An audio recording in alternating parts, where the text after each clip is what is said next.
بسم اللہ الرحمن الرحیم۔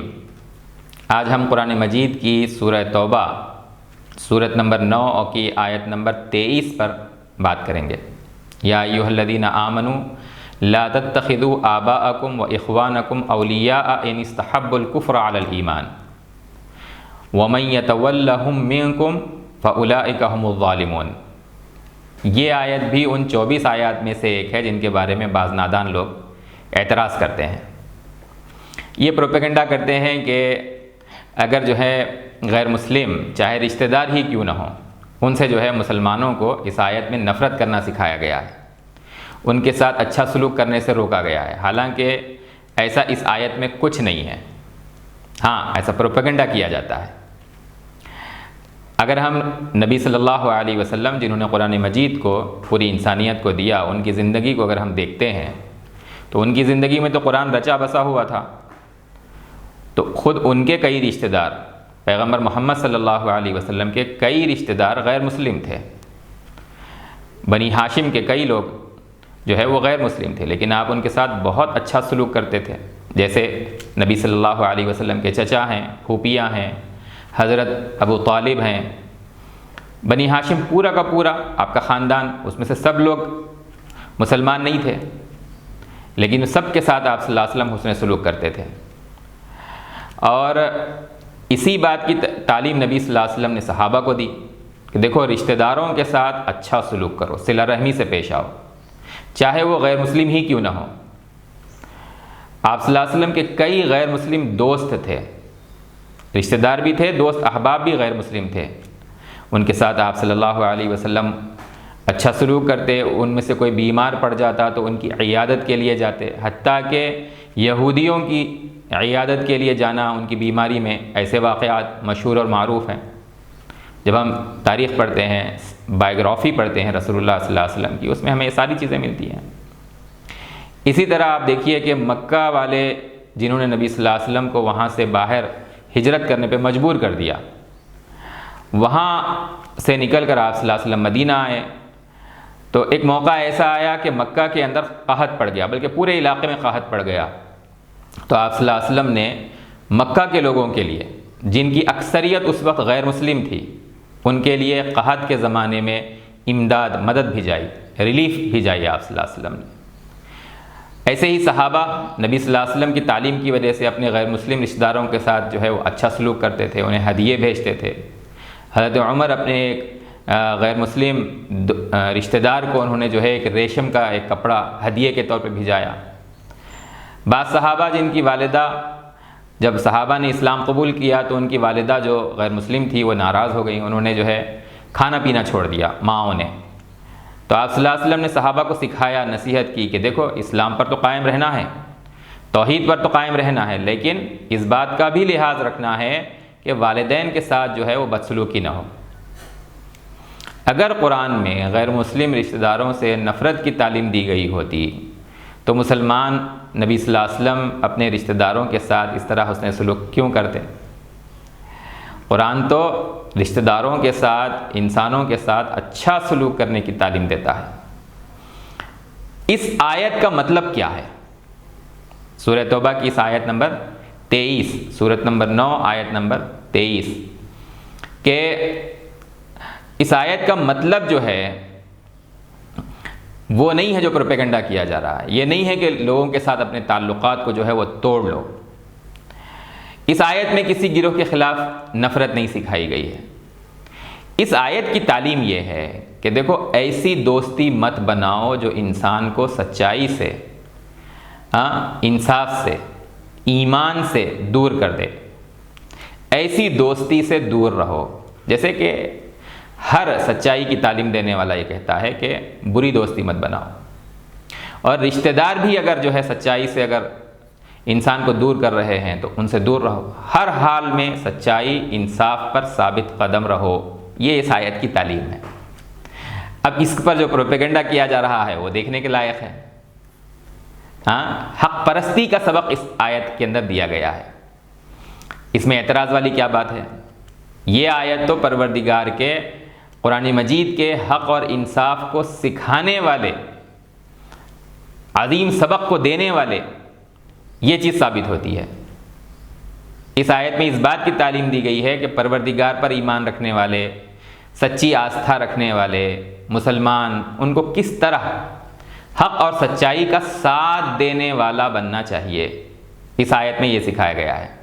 اور یہ بھی سکھایا گیا ہے کہ ہدایت اور سچائی کی مخالفت میں، سچ بات کی مخالفت میں چاہے کوئی آ جائے، چاہے رشتہ دار ہی کیوں نہ آ جائے، چاہے باپ ہی کیوں نہ ہو، بھائی ہی کیوں نہ ہو، کسی کے لیے بھی حق اور سچ بات کو، ایمان کو مت چھوڑو۔ ایسی دوستی جو انسان کو حق اور ایمان سے ہٹا دے، اس آیت میں ایسی دوستی سے منع کیا گیا ہے۔ اس میں کیا برائی ہے؟ اس میں جو ہے اسلام اور قرآن کے خلاف کیا بات آ گئی اس میں؟ آپ غور کیجئے کہ دنیا میں جو ہے کرپشن کیوں پھیلتا ہے۔ انسان جب پرسنل انٹرسٹ کے لیے اور پرسنل بینیفٹس کے لیے یا اپنے رشتہ داروں کے مفادات اور انٹرسٹ اور بینیفٹس کے لیے ایمانداری کو چھوڑ دیتا ہے، سچائی اور حق کو اور ہدایت کو چھوڑ دیتا ہے، ایمان کو چھوڑ دیتا ہے اور برائی کے راستے کو اپنا لیتا ہے، جیسے مثال کے طور پر جو ہے رشوت لیتا ہے ایک آدمی۔ رشوت کوئی اچھی چیز تو نہیں ہے نا۔ انسان کبھی اپنے لیے کرتا ہے یہ، کبھی اپنے رشتہ داروں کے لیے، ان کے عیش و عشرت کے لیے، رشوت خور بن جاتا ہے۔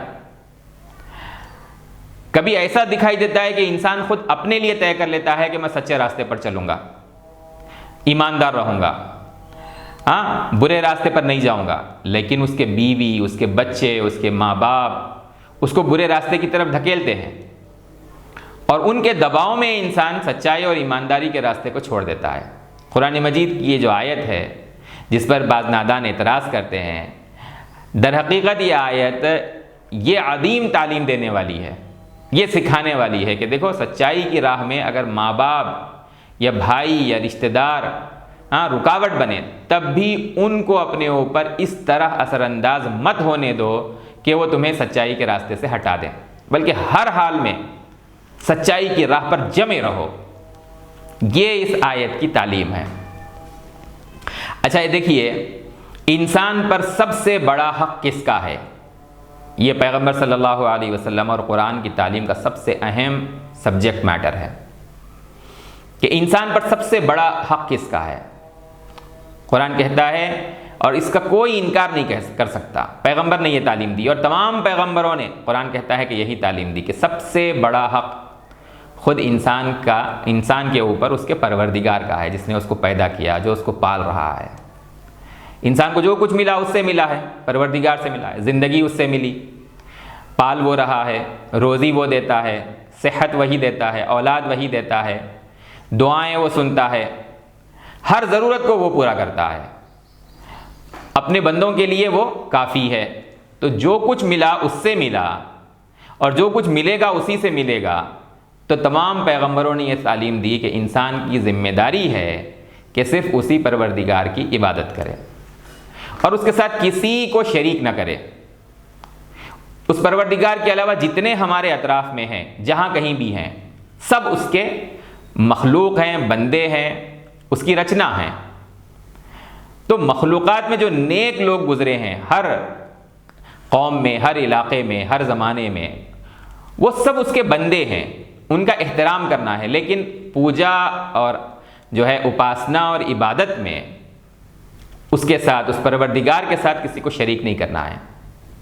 قرآن کہتا ہے کہ انسان پر یہ سب سے پہلا حق ہے، اور اسی کی تعلیم دینے کے لیے پروردگار اپنے پیغمبروں کو بھیجتے ہیں، کتابوں کو نازل کرتے ہیں، صرف اسی کی عبادت کرو۔ اچھا، بندے جب اس کو چھوڑ کر دوسروں کی عبادت کرنے لگتے ہیں تو یہ صرف جہالت نہیں ہے، جہالت ہے لیکن صرف جہالت نہیں ہے، یہ اس کائنات میں، اس سنسار میں سب سے بڑا ظلم اور سب سے بڑا پاپ ہے۔ اس آیت کے معنی کو سمجھنے کے لیے اور قرآن کی انصاف کی تعلیم کو سمجھنے کے لیے اس حقیقت کو سمجھیے کہ پروردگار نے کہا کہ میری عبادت کرو، تو ساتھ میں اس نے یہ بھی تعلیم دی کہ دیکھو اپنے ماں باپ کے ساتھ اچھا سلوک کرو۔ قرآن میں ہے، بار بار ہے، پہلا حق پروردگار کا بیان کیا جاتا ہے قرآن میں، پھر اس کے فوری بعد ماں باپ کا حق بیان کیا جاتا ہے۔ قرآن میں آپ دیکھیں گے کہ یہ بات بار بار ذکر کی گئی ہے، حقیہ تعلیم کو دوہرا دوہرا کر ذکر کیا گیا ہے۔ اگر میں قرآن کا ٹیکسٹ پڑھوں، اذا اخذنا میثاق بنی اسرائیل لا تعبدون الا اللہ وبالوالدین احسانا، سورہ بقرہ قرآن مجید کی دوسری جو صورت ہے، آیت کا نمبر ہے 83، ایسے ہی ہے وَاعْبُدُوا اللَّهَ وَلَا تُشْرِكُوا بِهِ شَيْئًا وَبِالْوَالِدَيْنِ إِحْسَانًا، اللہ کی عبادت کرو، اس کے ساتھ کسی کو شریک مت کرو، اور اپنے والدین کے ساتھ اچھا سلوک کرو۔ یہ قرآن مجید کی چوتھی صورت، صورت نمبر 4 میں آیت نمبر 36 میں ہے یہ۔ پھر ایسے ہی ہے قُلْ تَعَالَوْا أَتْلُ مَا حَرَّمَ رَبُّكُمْ عَلَيْكُمْ أَلَّا تُشْرِكُوا بِهِ شَيْئًا وَبِالْوَالِدَيْنِ إِحْسَانًا، قرآن مجید کی یہ چھٹی صورت ہے، صورت نمبر 6 آیت نمبر 151۔ پھر ایسے ہی قرآن میں ہم دیکھتے ہیں وَقَضَىٰ رَبُّكَ أَلَّا تَعْبُدُوا إِلَّا إِيَّاهُ، پروردگار نے یہ فیصلہ کر دیا ہے کہ دیکھو تمہارے بارے میں، تمہارے بیہیویئر اور تمہارے ایکشنز کے بارے میں، کہ تم اس کے علاوہ کسی اور کی ہرگز عبادت مت کرو، یہ حکم ہے اس کا۔ اور ساتھ ہی وَبِالْوَالِدَيْنِ إِحْسَانًا، اپنے والدین کے ساتھ اچھا سلوک کرو۔ اور پھر آگے تو اس یہاں پر اِمَّا يَبْلُغَنَّ عِندَكَ الْكِبَرَ أَحَدُهُمَا أَوْ كِلَاهُمَا، جب تک کہ تم جوان اور بڑے ہوتے ہو تب تک وہ بوڑھے ہو جاتے ہیں، تو جب تمہارے سامنے ان میں سے کوئی بوڑھا ہو جائے، جب ان کی توجہ اور ان کی خدمت کی بہت زیادہ ضرورت ہوتی ہے، ان کے سامنے ایک بھی ایسی بات اپنی زبان سے مت نکالو جو انہیں تکلیف پہنچانے والی ہو۔ لا تقل لہما اف، اور ان کو جھڑکو مت، ان کے ساتھ عزت سے بات کرو، ان کے سامنے خود کو جھکا کر رکھو۔ یہ سب جو ہے قرآن مجید کی صورت ہے سورۃ الاسراء، صورت نمبر 17 آیت نمبر جو ہے 24 تک، قل رب ارحمہما کما ربیانی صغیرا، یہ مضمون بیان کیا گیا ہے۔ تو یہ جو میں نے بیان کیا یہ سب، اس میں کیا کیا حکمت کیا ہے کہ پروردگار نے قرآن میں انصاف کی تعلیم دی ہے، اپنے بعد کسی کا حق بتایا ہے تو وہ ماں باپ کا ہے۔ فرض کر لیجئے، اب یہ سمجھنے والی بات ہے، اگر وہ ماں باپ ہی اپنی اولاد کو پروردگار کا حق بتانے، اس کا فرما بردار بنانے، اس کا شکر گزار بننے، اس سے روکیں، اس کے ساتھ کسی کو شریک کرنے عبادت میں اس کا حکم دے، اس کا ساجھی بنانے، شریک بنانے کی تعلیم دیں، اس طرف لے جائیں ماں باپ خود۔ پروردگار کہتا ہے ماں باپ کے ساتھ اچھا سلوک کرو، اور ماں باپ خود اگر پروردگار سے کاٹنے لگیں، روکنے لگیں اپنی کم علمی کے اندر، تو یہاں تعلیم دی گئی ہے کہ دیکھو پروردگار کا نافرمان بننا یہ بہت بڑا گناہ ہے۔ وہ شرک کی تعلیم دینے لگیں، یہ بہت بڑا گناہ ہے۔ تو اس آیت میں اور اس طرح کی آیات میں یہ تعلیم دی گئی ہے کہ پروردگار کی نافرمانی، اس ایشور کی نافرمانی یہ نہیں کی جا سکتی، کفر اور شرک کو قبول نہیں کیا جا سکتا، ماں باپ کے ساتھ ایسا رویہ نہیں اپنایا جا سکتا کہ اگر وہ کوئی برائی سکھائیں تو اس کو قبول کر لیں، ایسی دوستی ان کے ساتھ رکھنے کی بھی اجازت نہیں ہے۔ ایسی دوستی جو تمہیں ظالم بنا دے، جو تمہیں جاہل بنا دے، جو تمہیں ظالم اور خدا کے حقوق میں کمی کرنے والا بنا دے، اس کو جو ہے قبول نہیں کیا جائے گا۔ یہ تعلیم دی گئی ہے، اس میں کیا غلط بات ہے؟ اچھا، قرآن میں مزید انصاف کو دیکھیے آپ، قرآن نے جہاں پروردگار کے حق کے بعد ماں باپ کا حق بتلایا ہے، وہیں یہ تعلیم بھی دی گئی ہے کہ اگر ماں باپ ہی تمہیں پروردگار کی فرمانبرداری سے ہٹا کر کفر، شرک اور گمراہی اور برے راستے پر لے جائیں تو ان کا یہ کہنا مت مانو، لیکن ایسے ماں باپ کے ساتھ بھی اچھا سلوک کرتے رہو، وہ تمہارے ماں باپ ہیں، ان کی خدمت کرتے رہو، ان کی ضرورت پورا کرتے رہو، ان کے ساتھ ادب کا معاملہ رکھو، ان کی عزت کرو، عظمت کا جو ہے ان کا لحاظ رکھو، ان کے بڑے ہونے کا جو ہے وہ لحاظ رکھو، دیکھ بھال کرو ان کی۔ یہ قرآن کا انصاف ہے کہ ماں باپ بھی اگر شرک سکھاتے ہیں تو شرک تو نہیں مانا جائے گا ان کا، ان کی اس تعلیم کو نہیں مانا جائے گا، لیکن ان کے ساتھ حسن سلوک کرنے کا حکم خود قرآن دیتا ہے۔ قرآن نے یہ حکم دیا ہے، منع صرف اس بات سے کیا گیا ہے کہ حق بات سے اگر وہ تمہیں روکیں اس اثر کو قبول مت کرو، یہ سمجھنے کی ضرورت ہے۔ اور ایسے واقعات نبی صلی اللہ علیہ وسلم کی زندگی میں پیش آ چکے ہیں۔ مثال کے طور پر جب نبی صلی اللہ علیہ وسلم نے توحید کی تعلیم دی، پروردگار کی فرمانبرداری کی تعلیم دی، شرک سے روکا، تو ایک صحابی ہیں سعد ابن ابی وقاص رضی اللہ تعالیٰ عنہ، یہ ایمان لے آئے تھے، انہوں نے شرک کو چھوڑ دیا تھا، اور ان کی والدہ ہیں حمنہ بنت سفیان، انہوں نے اپنے بیٹے پر زور ڈالنا شروع کیا کہ وہ پھر سے بت پرستی کرنے لگے، تو حضرت سعد نے صاف منع کر دیا کہ ماں باپ نے، جب حضرت سعد نے منع کر دیا کہ میں شرک نہیں توحید کو چھوڑنے والا نہیں ہوں، شرک کو نہیں اپناؤں گا دوبارہ، تو ماں نے کھانا چھوڑ دیا، پینا چھوڑ دیا۔ تو حضرت سعد نے جواب دیا آپ کچھ کر لیں، میں دوبارہ شرک میں پڑنے والا نہیں ہوں۔ ایسے وقت قرآن نے تعلیم دی، ان جاہداک علی ان تشرک بی ما لیس لک بہ علم فلا تطعہما وصاحبہما فی الدنیا معروفا۔ دیکھو کہ اگر ماں باپ تمہیں مجبور کریں کہ تم پروردگار کی نافرمانی کرو تو اس میں ان کی فرما برداری مت کرو، ماں باپ کی مت سنو اس میں، لیکن صاحبہما فی الدنیا معروفا، ان کے ساتھ اچھا سلوک اپنا تم کرتے رہو۔ اور پیروی کس کی کرو گے؟ تمہیں گائیڈ کون کرے گا؟ اتبع سبیل من اناب الیہ، پیغمبر جنہوں نے سچے راستے کو اپنایا ہے ان کی پیروی کرو، پھر تمہیں بھی، تمہارے ماں باپ کو بھی، اور سب کو میرے پاس یعنی پروردگار کے پاس لوٹنا ہے۔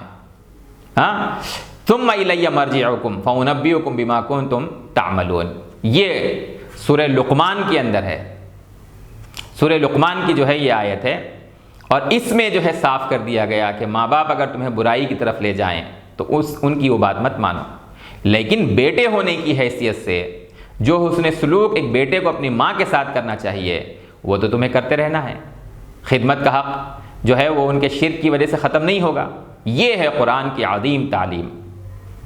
ہاں، پیغمبر محمد صلی اللہ علیہ وسلم نے جو ہے یہ سکھلایا ہے کہ رشتہ داری کو برقرار رکھو، رشتہ داریوں کا حق ادا کرو۔ ہاں، ماں باپ اور دوسرے اور رشتہ داروں کا، ان کے ساتھ حسن سلوک کرو، یہ انسانوں پر، مسلمانوں پر فرض ہے، لیکن اگر وہ کسی برائی کی تعلیم دیتے ہیں تو اس برائی کو قبول مت کرو۔ یہ یہاں پر بھی ہے، سورہ توبہ کی اس آیت نمبر 23 میں بھی یہ ہے کہ دیکھو ان کے ایسے بات کو قبول مت کرو جو برائی کی طرف لے جانے والی ہے، لیکن ان کے ساتھ حسن سلوک کرو۔ یہ قرآن میں بھرا ہوا ہے، اس سے پہلے میں نے اس کو ذکر کیا بار بار۔ سورہ ممتحنہ جو ہے سورت نمبر 60 اس کی آیت نمبر 8، قرآن سب کے پاس موجود ہے، دنیا میں ہر خطے اور ہر حصے میں موجود ہے، ٹرانسلیشنز موجود ہیں، نکالیے ان کو، پڑھیے اس کے اندر کیا ہے۔ اس میں یہی بات ہے کہ دیکھو سچائی کے راستے سے تمہیں کوئی ہٹا نہ دے، سچائی کے راستے سے، انصاف کے راستے سے تمہیں کوئی ہٹا نہ دے، اس کا تم خیال رکھو۔ باقی دنیا میں کوئی ہو، کسی بھی دھرم کا ماننے والا ہو، ان کے ساتھ حسن سلوک کرو، انصاف کا جو ہے وہ معاملہ رکھو۔ اس میں کیا غلط ہے؟ یہ آیت تو قرآن مجید کی بڑائی، عظمت اور سچائی کی تعلیم دینے والی قرآن کی جو شان ہے اس حقانیت کو جو ہے وہ ثابت کرتی ہے۔ یہ صاف معلوم ہوتا ہے کہ یہ کتاب جو ہے پروردگار کی جانب سے نازل کی گئی ہے، سچائی کی تعلیم دیتی ہے، انصاف کی تعلیم دیتی ہے، ایمان کی پختگی، ایک انسان کو، ایک مسلمان کو، ایک مومن کو، پروردگار میں آستہ رکھنے والے کو کیسا ہونا چاہیے اس کی تعلیم دیتی ہے کہ دیکھو تم سچائی پر جمے رہو، چاہے کوئی رشتہ دار تمہارا مخالف ہو جائے تم اس کی پرواہ مت کرو۔ یہ اس آیت میں تعلیم ہے۔